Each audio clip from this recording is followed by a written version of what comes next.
Hey everyone, it's John Heath here again for Milton Rose Learning with another Let's Learn lesson on how to ace a Handmaid's Tale. Okay, so today we're going to be looking at basically a writing session for this brilliant dystopian text. We'll teach you how to unpack essay questions for Handmaid's Tale. We'll also look at how your teacher marks the work for this kind of for your exams and for these assignments, and then we'll round off by just looking at a little nice model paragraph, so you have a bit of an exemplar to build your own kind of essays around. Okay, so without further ado, let's dive in. Now, first off, this is a complex text, okay, Handmaid's Tale is very, very complicated and thematically rich. So my first tip to you is do not dive in. So when your teacher hands an essay question out in class, don't start writing straight away. You need to break it down conceptually. Okay, and we're going to teach you how to do that now. So first off, you would have a look at the question and you would read it very carefully. So let's have a look at it. How does Atwood represent power and control in A Handmaid's Tale? Okay, quite direct, but when we break it down conceptually, very, very deep. So first off, if we have a look, you've got Margaret Atwood there. This is a how question, isn't it? So we need to focus on Atwood's techniques. So she uses narrative voice, powerful symbolism and irony to expose and challenge systems of oppression. Okay, she's very kind of anti-power in some ways, and she uses a lot of literary techniques to do that. So you want to focus on the how first. Then it does say Atwood, doesn't it? So hence I'll keep her on screen. By focusing on Atwood in the question, we've got to consider her what we would call authorial intention. What is Atwood trying to do when she's writing here? So she's writing in response to rising conservatism, and she's warns of kind of real world dangers through a kind of speculative feminist lens. She has very, very big political points that she's trying to raise, and we need to get at those if you want to write well on this text. Then we have a handmaiden there, obviously. Then we have the key theme is power. It's a thematic essay. So power is who holds the power and how. So as we know, if we reflect on it conceptually, power in Gilead is male, it's patriarchal. Okay, males hold the power. It's theocratic, which means it's ruled by God, so they use religion to kind of legitimize their power. And it's systemic. They control pretty much everything. They control the whole system, upheld through fear, ritual, and social hierarchy. So just what I've said there in the last 30 seconds, that's very conceptually deep, and I've only been able to generate that analysis through thinking about the essay question before I start writing. Okay, and then the last one, power and, there is another kind of semi-theme almost in there, power and control. Okay, so let's think about that. So control is obviously in this context how freedom is limited. So control operates via language. They rub out words and they kind of change language to suit their purpose. Identity, erasure, when they erase people and erase memory, and surveillance, hence the CCTV there. But small acts of resistance by some of the handmaidens and Offred and things like that reveal cracks in the regime. No dictatorship is ever perfect, and there's cracks everywhere, and they try and paper over and cover up those cracks. Okay. So what you can see there, just in that little few minutes there, The Handmaid's Tale is extremely conceptual and thematically rich, so we always break it down like that before you start writing. Do that for a few minutes in the exam and before you start writing essays for your teacher.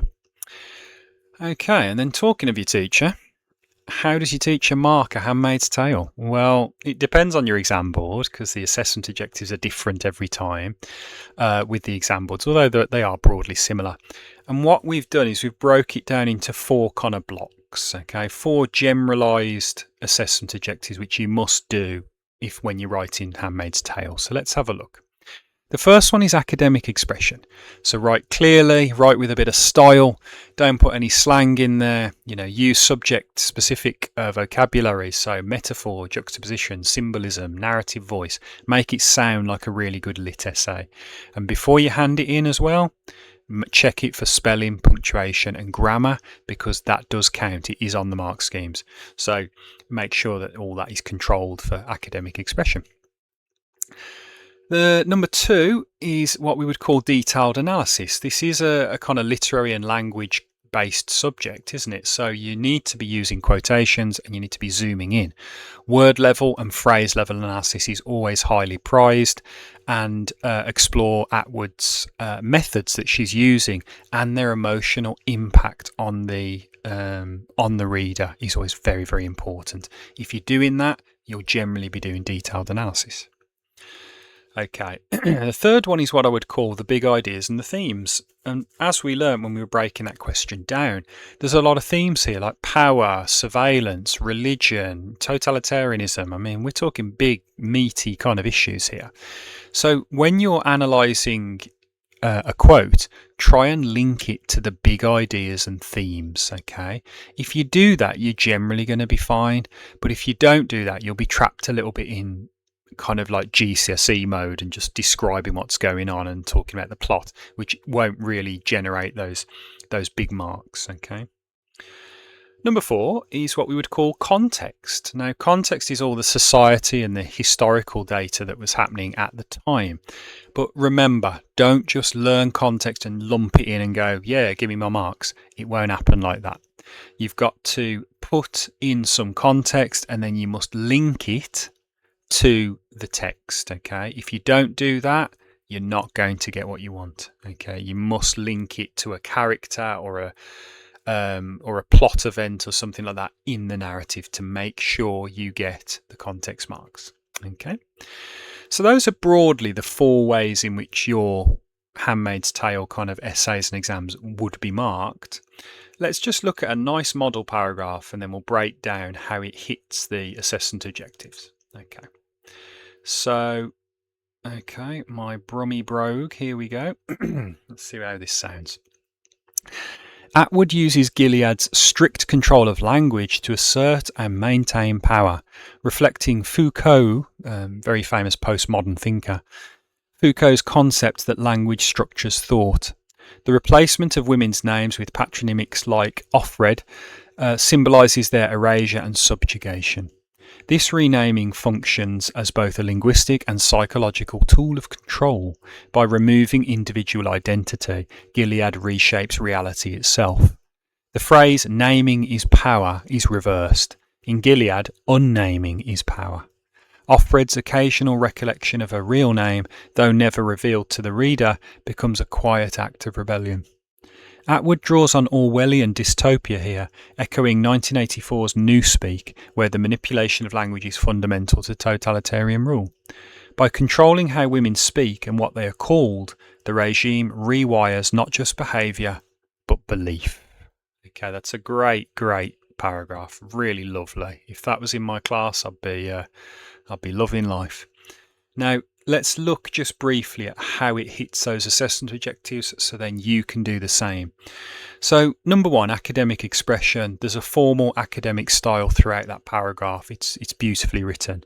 It also has mature language and subject-specific terminology like linguistic, patronymic, psychological tool of control, all used very, very well. This student can clearly write, so it hits AO1 very easily.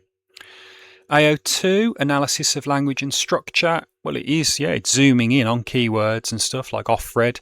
It focuses on how language is structuring reality as a form of repression. So again, that's very, very effective in terms of the analysis on the language. Ideas, the big ideas and themes. Well, it develops a clear line of argument about the relationship between language and power and identity as well. So it's very much picking out those key themes. And it explores how control over language is central to Gilead's totalitarian rule. If they didn't control the language, they would kind of fall apart. So it's definitely getting into those big ideas and themes. Context was quite nice for me. I loved the Michel Foucault, postmodern theorist, very, very kind of deep but interesting, and George Orwell to show how literary and theoretical influences kind of control and it links it to broader feminist, postmodern and dystopian themes. So the context is actually really stylishly woven in, I would say there. Okay, right. So what you've seen there, if you're writing on A Handmaid's Tale, it's very conceptually rich. You will need to break down the questions before writing, so please do that to get a conceptual grip on them. We've looked at your mark schemes or the assessment objectives. Do ask your teacher to print off the mark scheme, and I'm sure they will for you before you start writing. And then we've looked at a really nice model paragraph. Use that as a bit of an exemplar. Use that as how your essay should sound and refer back to it as you write, and hopefully that should really, really help you. Don't forget to hit the like, subscribe and tap the bell icon, please, and share it with all your friends. If you want to discuss anything about A Handmaid's Tale or anything in the video has helped you, please do pop any comments in the YouTube kind of comments box, and we'll always do our best to reply. Okay, so it just remains to say we had a lot of fun with that one. If you need any more help, like I say, pop it in the comments and we'll reply. And take care. We'll see you soon.